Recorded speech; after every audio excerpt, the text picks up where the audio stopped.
او نیکعمله بچي مور پلار دپاره دعاګانې غواړي. دا بېدینه خو والله چې خیرې پکې کوي. بل ورځ یو ملګری موږ ته لګیا و، قصه یې کوله، د احمدشاه دی ګواه دی، وایي زمونږ خپلوان دي خپل پلار ته خیرې کوي، وی الله دې تباه و برباد کړي چې را دومره مال یې موږ ته پرېښودی، لویه جاکه جوړه شوې ده. الله دې تباه کړي چې را دومره جاکه یې موږ ته پرېښودې ده.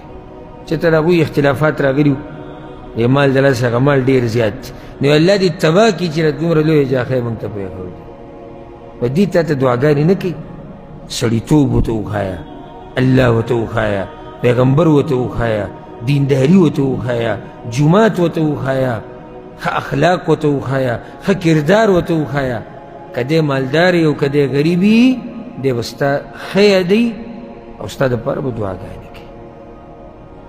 هسې تاسو چې ته دینداره سړي سره کښېنئ، دینداره بچي سره، وایي ستا دې پلار خو تاله څه نه دي کړي، غریب یي، لکه پلار یې غریب و بچو له سب جیدات څه نه دی ورکړی، او ته ورته ستا دې پلار خو تاله څه نه دي کړي، دی به ډایرکټ تاله دا جواب درکړي چې ډېر څه کړي دي خو تقدیر کې ډېر مال نه و. الله دې په هغه باندې رحم وکړي. دا تربیت دی د مور پلار.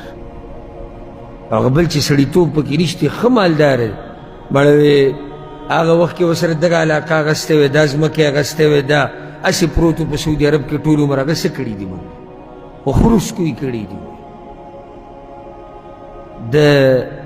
دته ګناه نشته، دته پلار دین نه دی ښوولی، دته مور دین نه دی ښوولی. که دته یې دین ښوولی وی نن به دی داسې وی، خو د ډېرو داسې به نه وی، خو د ډېرو خو دا کوشش دی چې زما بچی به څه کې مخکې شي په دنیا کې. بس خپل بچي دینی تربیت ورکړئ، سبا له به ته مړ پروت یې او دی به ستا دپاره څه کوي، دعاګانې به غواړي.